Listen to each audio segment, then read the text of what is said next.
ये आकाशवाणी पटना है। अब आप अभिषेक दास से प्रादेशिक समाचार सुनिए। पहले मुख्य समाचार। केंद्रीय वित्त मंत्री निर्मला सीतारामन आज 2 दिवसीय दौरे पर बिहार आ रही हैं। दरभंगा में क्रेडिट आउटरीच कार्यक्रम के तहत 1300 करोड़ रुपए का ऋण वितरित करेंगी। सीएजी की रिपोर्ट के अनुसार प्रदेश में आबादी के अनुपात में डॉक्टर, नर्स और स्वास्थ्य कर्मियों की 50% से अधिक की है कमी। एनआईए ने मानव तस्करी के मामले में बिहार के गोपालगंज और मुजफ्फरपुर समेत 6 राज्यों में 22 जगहों पर छापेमारी की। और प्रदेश के 1439 पैक्स में आज तीसरे चरण के तहत शांतिपूर्ण माहौल में मतदान जारी। अब समाचार विस्तार से। केंद्रीय वित्त मंत्री निर्मला सीतारामन 2 दिवसीय दौरे पर आज बिहार आ रही हैं। वे पटना, दरभंगा और मधुबनी में कई कार्यक्रमों में भाग लेंगी। वित्त मंत्री आज दरभंगा के राज मैदान में आयोजित क्रेडिट आउटरीच प्रोग्राम के तहत ऋण वितरण समारोह में भाग लेंगी। इस दौरान वे 45,000 लाभुकों के बीच 1300 करोड़ रुपए का ऋण वितरित करेंगी। दरभंगा की एलडीएम रेणु सिन्हा ने आकाशवाणी समाचार को बताया कि कार्यक्रम की सभी तैयारियां पूरी कर ली गई हैं। वित्त मंत्री का दरभंगा आगमन 2:30 पे यहाँ हो रहा है। उनके आने का उद्देश्य क्रेडिट आउटरीच प्रोग्राम है। ऋण वितरण के लिए ही आ रहे हैं वो दरभंगा। ये प्रोग्राम सेंट्रल बैंक के द्वारा स्पॉन्सर किया जा रहा है क्योंकि ये लीड बैंक है और हमारे लॉ एंड ऑर्डर से भी, हमारे एडमिनिस्ट्रेशन से भी सारा सपोर्ट है। सारी तैयारियां हमारी पूरी हो चुकी हैं। दरभंगा में आयोजित कार्यक्रम से पहले श्रीमती सीतारामन पटना में पूर्वी क्षेत्र के 8 ग्रामीण बैंकों की वित्तीय स्थिति की समीक्षा करेंगी। केंद्रीय वित्त मंत्री का कल मधुबनी के झंझारपुर स्टेडियम में आयोजित ऋण वितरण शिविर में भाग लेने का भी कार्यक्रम है। लोकसभा ने वक्फ संशोधन विधेयक संबंधी संयुक्त संसदीय समिति का कार्यकाल वर्ष 2025 के बजट सत्र तक के लिए बढ़ा दिया है। समिति के अध्यक्ष और भाजपा सांसद जगदम्बिका पाल के प्रस्ताव को सदन ने ध्वनि मत से पारित कर दिया। राष्ट्रीय जांच एजेंसी एनआईए ने मानव तस्करी के मामले में बिहार समेत 6 राज्यों में 22 जगहों पर छापेमारी की है।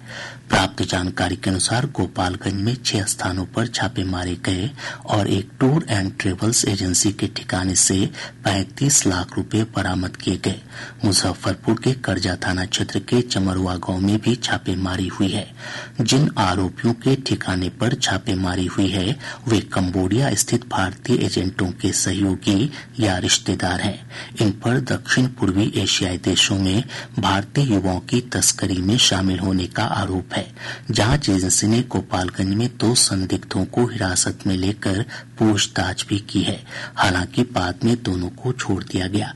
वहीं मुजफ्फरपुर में छापेमारी के दौरान जांच एजेंसी ने कई मोबाइल, पासबुक और अन्य आपत्तिजनक सामान बरामद किए हैं। बिहार विधानमंडल के शीतकालीन सत्र का आज अंतिम दिन है। आज दोनों सदनों में कई गैर सरकारी संकल्प पर चर्चा होगी। कई विभागों के प्रश्न का सरकार की ओर से उत्तर भी दिया जाएगा। प्रदेश में आबादी के अनुपात में डॉक्टर, नर्स और स्वास्थ्य कर्मियों की 50% से अधिक कमी है। विधानसभा में पेश भारत के नियंत्रक और महालेखा परीक्षक की रिपोर्ट में यह खुलासा हुआ है। रिपोर्ट में कहा गया है कि चिकित्सकों की 53% कमी है। WHO की अनुशंसा के अनुसार राज्य में 1,24,919 चिकित्सकों की आवश्यकता है, लेकिन केवल 58,144 चिकित्सक ही उपलब्ध हैं। इस रिपोर्ट में राज्य की स्वास्थ्य सेवाओं पर सीएजी ने प्रतिकूल टिप्पणियां की हैं। उप मुख्यमंत्री सम्राट चौधरी ने कहा है कि पटना में अगले वर्ष 15 अगस्त तक मेट्रो रेल का परिचालन शुरू करने का लक्ष्य है। विधानसभा में विनियोग विधेयक पर चर्चा का जवाब देते हुए श्री चौधरी ने कहा कि पटना मेट्रो रेल परियोजना पर 400 करोड़ रुपए खर्च किए जाएंगे। उन्होंने बताया कि पर्यटन को बढ़ावा देने के लिए सहरसा स्थित मत्स्यगंधा झील पर बिहार का दूसरा ग्लास ब्रिज बनेगा। श्री चौधरी ने कहा कि इस झील के विकास पर लगभग 98 करोड़ रुपए खर्च होंगे। उप मुख्यमंत्री ने कहा कि कैमूर जिले के करमचक में इको टूरिज्म एडवेंचर हब विकसित किया जाएगा, जिस पर 49 करोड़ रुपए से अधिक की लागत आएगी। राज्य सरकार ने कहा है कि बाढ़ की विभीषिका को कम करने के लिए नदियों से खाद निकाली जाएगी। जल संसाधन मंत्री विजय कुमार चौधरी ने विधान परिषद में एक तारांकित प्रश्न के उत्तर में कहा कि नदियों से निकाली गई खाद को बेचने की योजना है।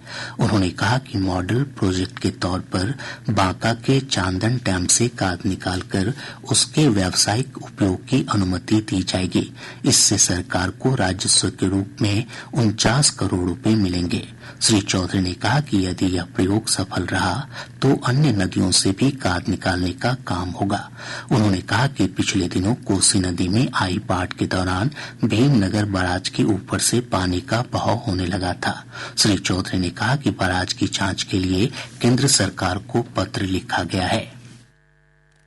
कोसी नदी में सबसे अधिक गाद भी आती है। पहली दफा बराज के ऊपर से पानी निकल गया। भारत सरकार को हमने लिखा है और इस बांध के इस बराज के बने हुए भी काफी दिन हो गए। हम लोगों ने लिखा है कि इसके स्ट्रक्चर के पूरी तरीके से तकनीकी और यूटिलिटी के हिसाब से इसकी जांच कर ले, जो भारत सरकार की एजेंसी है। और इस बीच में हम लोगों ने डगमारा में एक सेकेंड बराज का भी प्रपोजल दिया है।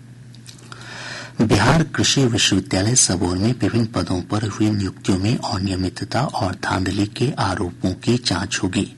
विधान परिषद में कृषि मंत्री मंगल पांडेय ने कहा कि विश्वविद्यालय में नियुक्तियों में गड़बड़ी और आउटसोर्सिंग एजेंसियों का मनमाना तरीके से चयन मामले की जांच कराने के लिए राज्यपाल सचिवालय से अनुरोध किया गया है। प्रादेशिक समाचार आप आकाशवाणी पटना से सुन रहे हैं। ताज़ा समाचारों के लिए आप हमारे x handle AIR News_ Patna पर जा सकते हैं। प्रदेश के 1439 प्राथमिक कृषि सहकारी साख समिति पैक्स में आज तीसरे चरण के तहत शांतिपूर्ण माहौल में मतदान जारी है। इस चरण के तहत 38 जिले के 132 प्रखंडों में मतदान हो रहा है। 29,16,235 मतदाता अपने मताधिकार का प्रयोग कर सकेंगे। राज्य निर्वाचन प्राधिकार से प्राप्त जानकारी के अनुसार तीसरे चरण में 170 पैक्स में निर्विरोध प्रबंधन कार्यकारिणी का गठन हो गया है। वहीं 13 पैक्स में कोरम पूरा नहीं होने के चलते मतदान स्थगित कर दिया गया।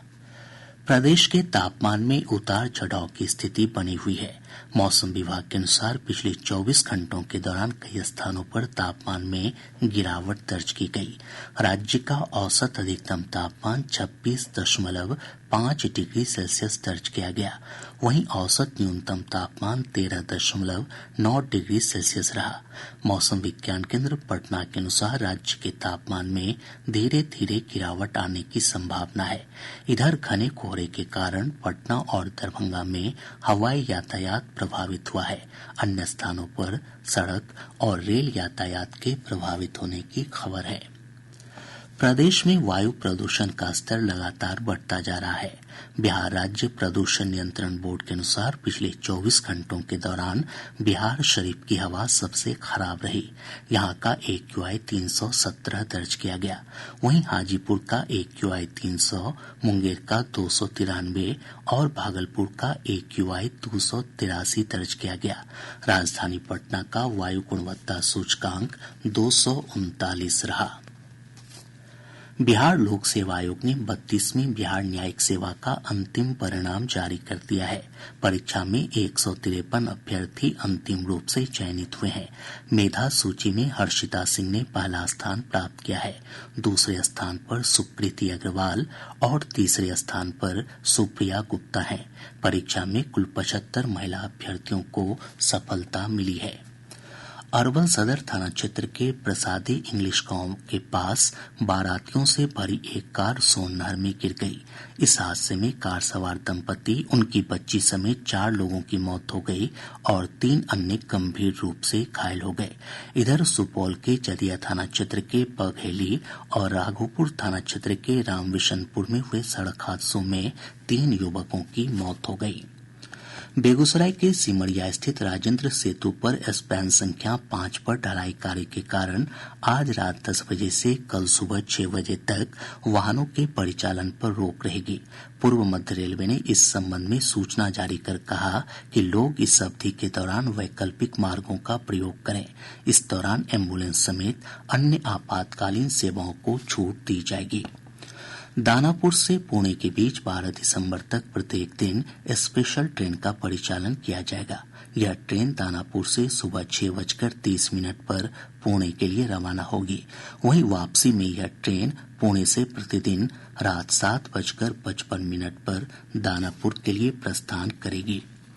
पटना के गांधी मैदान में आज से 4 दिवसीय राज्य स्तरीय कृषि यांत्रिकीकरण मेले की शुरुआत हो रही है। मेले में कृषि यंत्रों से संबंधित 100 से अधिक स्टॉल लगाए जाएंगे।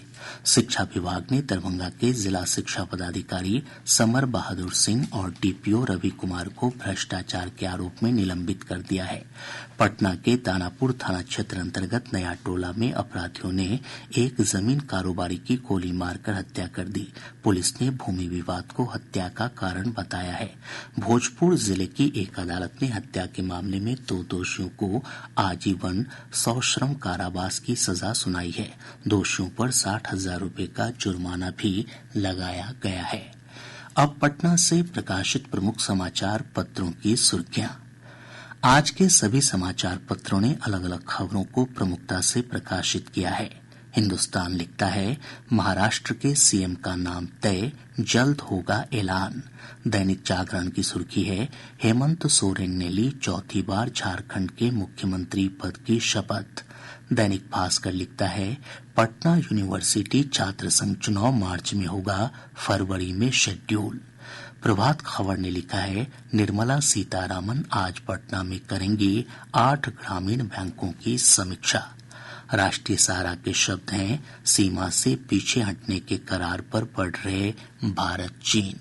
आज अखबार लिखता है 15 अगस्त से शुरू होगा पटना मेट्रो। और अब अंत में मुख्य समाचार एक बार फिर। केंद्रीय वित्त मंत्री निर्मला सीतारामन आज 2 दिवसीय दौरे पर बिहार आ रही हैं। दरभंगा में क्रेडिट आउटरीच कार्यक्रम के तहत 1300 करोड़ रुपए का ऋण वितरित करेंगी। सीएजी की रिपोर्ट के अनुसार प्रदेश में आबादी के अनुपात में डॉक्टर, नर्स और स्वास्थ्य कर्मियों की 50% से अधिक की है कमी। एनआईए ने मानव तस्करी के मामले में बिहार के गोपालगंज और मुजफ्फरपुर समेत 6 राज्यों में 22 जगहों पर छापेमारी की। और प्रदेश के 1439 पैक्स में आज तीसरे चरण के तहत शांतिपूर्ण माहौल में मतदान जारी। इसके साथ ही आकाशवाणी पटना से प्रसारित प्रादेशिक समाचार का ये अंक समाप्त हुआ।